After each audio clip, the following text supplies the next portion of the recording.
৯০তম জন্মদিনে সবার ভালোবাসায় সিক্ত হলেন ঢাকা বিশ্ববিদ্যালয়ের ইংরেজি বিভাগের শিক্ষক এমিরিটাস অধ্যাপক সিরাজুল ইসলাম চৌধুরী। সোমবার বিকালে বাংলা একাডেমির আব্দুল করিম সাহিত্য বিশারদ মিলনায়তনে নতুন দিগন্ত পরিবারের উদ্যোগে এই গুণীর জন্মদিন উদযাপন করা হয়। অনুষ্ঠানে ৭১-এর মুক্তিযুদ্ধ ও জাতীয়তাবাদের ভূমিকা শীর্ষক বিশেষ আলোচনায় বক্তব্য দেন অধ্যাপক সিরাজুল ইসলাম চৌধুরী।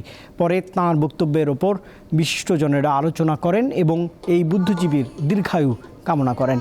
এর আগে যুদ্ধ বিরোধী সঙ্গীত দিয়ে অনুষ্ঠানের সূচনা করা হয়।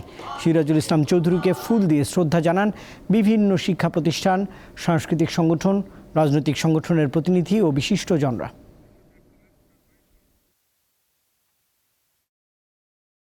আপনারা নানান রকম প্রতিবন্ধকতা অতিক্রম করে আজকে এখানে এসছেন।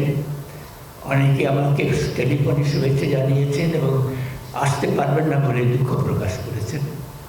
আজকে আরও আমার যে সমস্ত আপনজন এবং বন্ধুরা আগের সবাই উপস্থিত ছিলেন তাদের কেউ এখানে নেই, তারা চলে গেছেন। তাদের সেই কথা মনে করে অত্যন্ত ভারাক্রান্ত হচ্ছি।